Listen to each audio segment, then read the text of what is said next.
Elsewhere tonight, an absolute dereliction. The reaction of one Welsh charity campaigner tonight to the Prime Minister's announcement that overseas aid will be slashed to boost defence spending.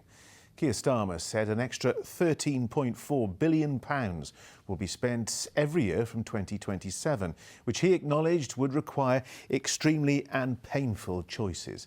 Well, our political editor, Adrian Masters, is in Westminster for us this evening. Adrian, what else did the Prime Minister say today? It's the biggest change in decades and certainly one of the biggest decisions that Keir Starmer has announced so far, John, and that has been divisive in Wales as it has been across the rest of the UK.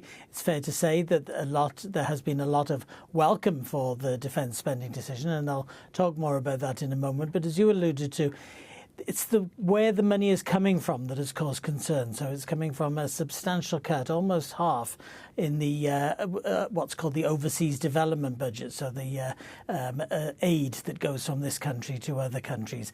And that's what is concerning a lot of people that are working in that sector. And that's what the head of Hub Cymru Africa told us this.